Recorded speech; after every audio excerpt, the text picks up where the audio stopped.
آج ہماری اس سیرت النبی کے دروس کا جو سلسلہ کل ہم نے شروع کیا تھا، آج اس کا یہ دوسرا درس ہے۔ کل آپ احباب سیرت النبی صلی اللہ علیہ وسلم کی اہمیت سے آگاہ ہوئے اور آقا کریم علیہ السلام کی ذاتی وجاہت اور آپ علیہ السلام کے حوائد اور فضائل آپ ذرا سماعت فرمائیں، اور آقا علیہ السلام کا حلیہ مبارک آپ کے سامنے پیش کیا گیا۔ یہ بہت بڑی خوش قسمتی تھی ہماری، اور یہ ہمارے لیے بہت بڑی سعادت اور مبارک چیز ہے کہ ہم اللہ تعالیٰ کی توفیق سے اس وقت دوبارہ آج حضور علیہ السلام کی سیرت کو سننے کے لیے، اس کو سمجھنے کے لیے، اس کو جاننے کے لیے، اس کو بیان کرنے کے لیے آج پھر جمع۔ دنیا جہان کی سب سے عظیم الشان نعمت اور سب سے عظیم الشان دولت جو ہے وہ اللہ جل جلالہ کی یاد اور اس کے پیارے حبیب علیہ السلام کی یاد ہے۔ اور ربیع الاول میں ایک مسلمانوں کے ہاں ماحول بنتا ہے، اور یقیناً اس مہینے کے اندر کوئی نہ کوئی شان اور خصوصیت تو تھی، جس کی وجہ سے اللہ جل جلالہ نے اپنے پیارے حبیب صلی اللہ علیہ وسلم کی ولادت باسعادت کے لیے اس ماہ مبارک کو منتخب کیا، اور اسی ماہ مبارک میں حضور علیہ السلام کا وصال بھی ہوا، اس دنیا سے پردہ فرمایا۔ یہی وہ ماہ مبارک ہے جس کے اندر حضور علیہ السلام مکہ چھوڑ کر مدینہ طیبہ کو آباد کرنے کے لیے تشریف لے گئے ہیں۔ تو یقیناً اس ماہ کی ایک رونق ہے، اس ماہ مبارک کی ایک برکت ہے جو ہمیں آج اس غیر گزرے زمانے کے اندر اپنے مسلمان معاشرے کے اندر نظر آ جاتی ہے۔ اس پہ بھی ہمیں اللہ تعالیٰ کا شکر ادا کرنا چاہیے کہ اللہ تعالیٰ ہمیں اس مہینے میں توفیق خاص طور پر عطا فرما دیتے ہیں۔ اگرچہ یہ بات طے ہے، مجھے بھی معلوم ہے، اور آپ تک یہ کنسپٹ بالکل کلیئر ہے کہ آپ کا تذکرہ کسی دن یا رات، کسی مہینے یا ہفتے یا کسی سال کے ساتھ خاص نہیں ہے، بلکہ جب اللہ جل جلالہ نے کل فرما دیا کہ وَرَفَعْنَا لَكَ ذِکْرَکَ، ہم نے آپ کا ذکر بلند کر دیا، تو 24 گھنٹے میں راؤنڈ تک لوگ کوئی وقت کوئی لمحہ ایسا نہیں ہوتا جس وقت آقا علیہ السلام کا نام بلند نہیں ہو رہا ہوتا۔ اور اس کی کیلکولیشن کی ہے باقاعدہ لوگوں نے کہ جیسے ہی یعنی سورج طلوع ہونا شروع ہوتا ہے، صبح ساتے طلوع ہونا شروع ہوتی ہے پورے کے پورے گلوب پر، پوری کی پوری دنیا پر، تو ہر لمحے کوئی نہ کوئی گھڑی ایسی ہوتی ہے کہ میری پر نماز کا وقت داخل ہو رہا ہوتا ہے اور اذان کہی جا رہی ہوتی ہے، اور جب اذان کہی جا رہی ہوتی ہے تو آقا علیہ السلام کا نام تو بلند ہو رہا ہے، اشہد ان لا الہ الا اللہ بھی کہہ رہا ہے مؤذن، اور اشہد ان محمد رسول اللہ بھی کہہ رہا ہے۔ تو یہ اللہ جل جلالہ نے اپنے پیارے حبیب علیہ السلام کا ذکر جب بلند کر دیا تو ہماری توصیف یا ہمارا ذکر کہ وہ اللہ کی ذات محتاج نہیں ہے، نہ حضور علیہ السلام محتاج ہیں، البتہ ہم محتاج ہیں۔ جیسے ابھی یہ نعت بھی پڑھ رہے تھے کہ روز قیامت کیا چیز کام آئی؟ نام محمد صلی اللہ علیہ وسلم۔ تو آج ہم حضور علیہ السلام کی جو شان ہے، آپ علیہ السلام کا جو ذکر خیر ہے، وہ اس حوالے سے کریں گے کہ آقا علیہ السلام کی سماجی اور معاشرتی زندگی کیسی ہے۔ آپ نے اس سماج کے اندر اپنا وقت گزارا ہے، اس دنیا کے اندر اپنا گھر بنایا ہے، اپنے گھر کو بھی آباد کیا ہے۔ آپ علیہ السلام نے اس ماحول اور معاشرے میں رہتے ہوئے اپنے خاندانی تعلقات کو بھی نبھایا ہے۔ آپ علیہ السلام نے معاشی سرگرمیوں کو بھی سر انجام دیا ہے، کاروبار بھی کیا ہے آپ علیہ السلام نے، آپ نے محنت مزدوری بھی فرمائی ہے۔ تو یہ ساری کی سارا جو ہے یہ آپ صلی اللہ علیہ وسلم کی سماجی اور معاشرتی زندگی، اور یہ اتنا طویل تفصیل طلب موضوع ہے کہ ایک آدھ نشست وہ بھی ایک آدھ گھنٹے کی اس کے تو بس کے اندر ہی نہیں ہے کہ آقا علیہ السلام کی ان شانوں کا ہم احساس کر سکیں، ہم ان کو جمع کر سکیں، ہم سارے کے سارے کو بیان کر سکیں۔ آج صرف ہم یہ دیکھیں گے کہ حضور علیہ السلام نے اپنے گھر کی زندگی کو کیسے گزارا، کیونکہ اس دنیا کے اندر اس بات پر بحث کی گئی ہے کہ کسی ماحول، معاشرے اور سوسائٹی کو اچھا کرنا ہو تو اس طبقے پر سب سے زیادہ محنت کی جانی چاہیے۔ کون سا ایریا انسانوں کا ایسا ہے جس کے اوپر سب سے زیادہ محنت کی جائے اور وہاں پر تربیت کی جائے تو پورا ماحول اور معاشرہ اچھا ہو جائے؟ تو اس کے اوپر قدیم فلاسفر سے لے کر آج تک یہ سب کا تقریباً اتفاق ہے کہ وہ بنیادی جگہ، وہ بنیادی انسٹیٹیوٹ، وہ بنیادی ادارہ خاندان کا ادارہ ہے۔ اگر ہمارے گھروں کے اندر ہماری تربیت اچھی ہونے لگ جائے، ہم اپنے اہل خانہ کے ساتھ اچھا وقت گزارنے لگ جائیں، ہمارے وہاں کے تعلقات اللہ کے لائے ہوئے بھیجے ہوئے دین اور اللہ کے نبی علیہ السلام کی لائی ہوئی تعلیمات کے مطابق سمجھ جائیں تو پورے کا پورا ماحول اور معاشرہ بن سکتا ہے۔ پورے کے پورے ماحول کے اندر اچھائیاں پیدا ہو سکتی ہیں، پورے کے پورے ماحول کے اندر خوبیاں اور خوبصورتیاں پیدا ہو سکتی ہیں، کیونکہ بگاڑ جو ہے وہ گھر سے شروع ہوتا ہے انسان کا، اور وہ بگاڑ جو ہے وہ پورے کی پوری سوسائٹی کے اندر آتا ہے۔ تو اس لیے ہم آج یہ دیکھیں گے، ہم آپ علیہ السلام کی سیرت طیبہ کا یہ پہلو دیکھیں گے کہ سماج کے اندر رہتے ہوئے آقا علیہ السلام نے اپنے گھر کے نظام کو کیسا چلایا۔ اور یہ گھر کے نظام میں نے کہا کہ ہر انسان کے لیے جتنے دورانیے اس کے کام کے لوگ ہوتے ہیں، جو دورانیہ اس کے باہر کام کرنے کا ہے، اس سے تقریباً دگنا دورانیہ ایسا ہوتا ہے جو اس کو اپنے گھر میں گزارنا ہوتا ہے۔ اگر ہمارے گھر جو ہیں وہ آپ صلی اللہ علیہ وسلم کی سیرت کے مطابق اور آپ کی سنت کے مطابق ہو جائیں تو یقیناً ہم لوگوں کا باہر کا ماحول اور معاشرہ بھی اچھا ہو جائے۔ تو آئیے ہم دیکھتے ہیں کہ آقا علیہ السلام اپنے گھر کی زندگی کو کیسے گزارا کرتے ہیں۔ ایک فرد جب گھر کے اندر ایک گھر بناتا ہے تو اس گھر کا آغاز والدین سے ہوتا ہے، بہن بھائیوں سے ہوتا ہے، اور اس گھر کا آغاز جو ہے وہ میاں بیوی سے ہوتا ہے۔ جس بھی انداز سے کہہ لیا جائے، بنیادی طور پر اگر گھر کا آغاز دیکھا جائے تو سب سے پہلے ایک جوڑا جو ہے وہ تشکیل پاتا ہے، اور اس جوڑے کے نتیجے میں وہی جوڑا والدین کا فرض ادا کرتا ہے، وہی جوڑا جو ہے وہ آگے اولاد کے لیے ذریعہ اور سبب بنتا ہے۔ اور اسی وجہ سے اللہ تعالیٰ نے جب اس دنیا کا آغاز کیا ہے جنت کے اندر تو ایک جوڑے کی شکل میں ہی کیا ہے۔ حضرت آدم علیہ السلام اور حضرت حوا علیہ السلام،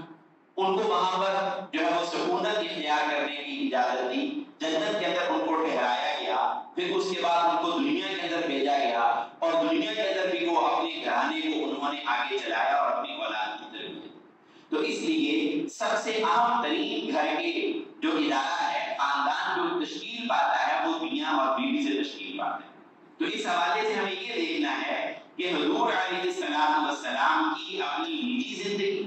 آپ کے اپنے گھر کی زندگی کن کن طریقوں کے ساتھ آپ نے اپنی زندگی کو گزارا ہے، کیا کیا خوبصورتیاں اور آپ کی کیا حسین و جمیل جو سیرت ہے وہ گھر کے اندر پائی جاتی ہے۔ چنانچہ یہ بات ہم اپنے ماحول اور معاشرے میں دیکھتے ہیں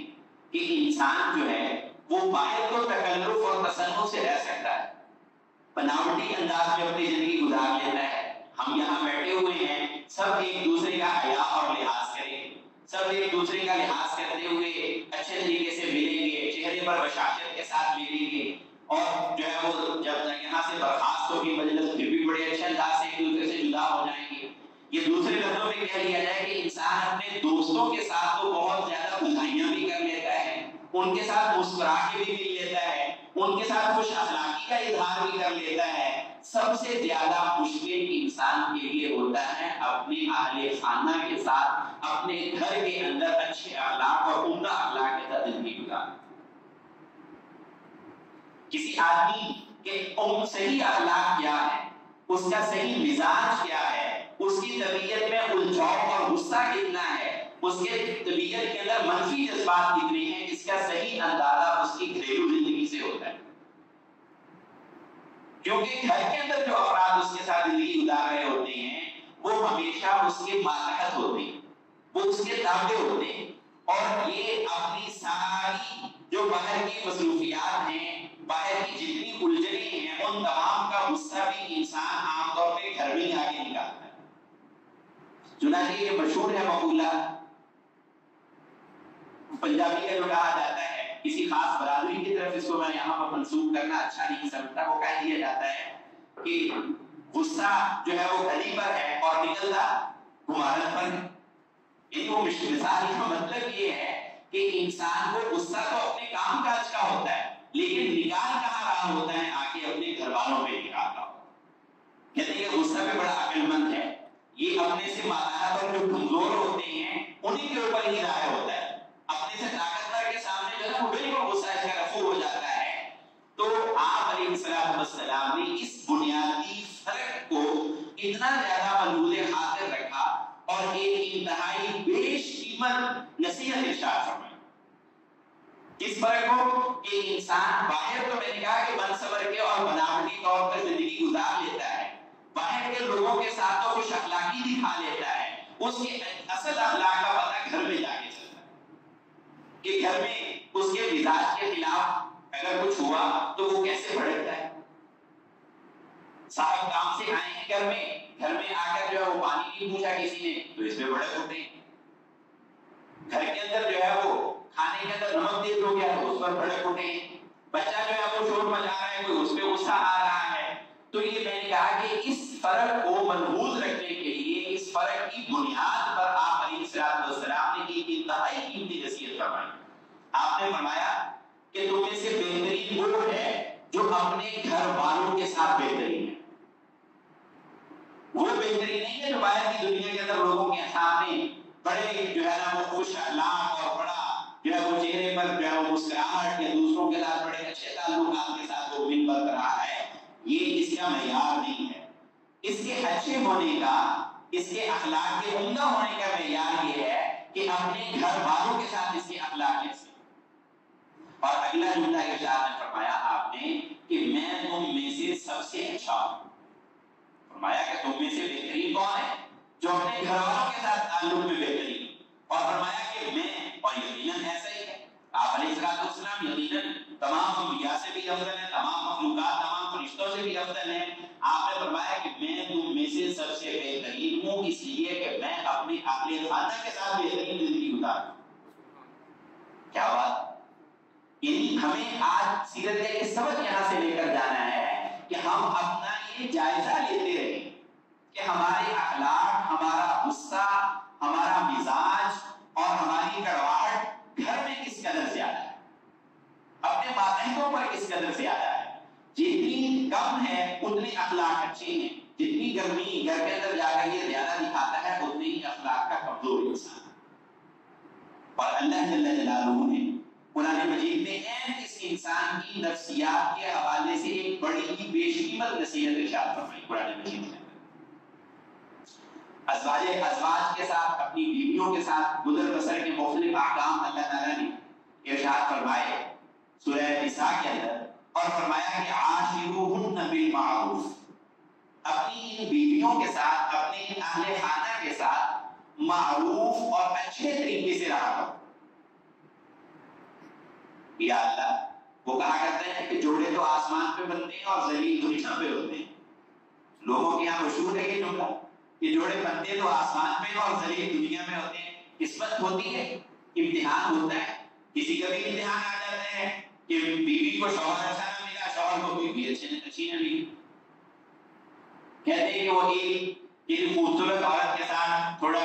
کم نئے نقشے والے شخص کی شادی ہو گئی تو اس نے کہا کہ تو بھی جنتی ہے، میں بھی جنتی ہوں. اس نے کہا کیسے؟ اس نے کہا میں تو صبر کرتی ہے میں شکر کرتا ہوں، تو صبر کر کے جنت میں جائے گی، میں شکر کر کے جنت میں چلا جاؤں.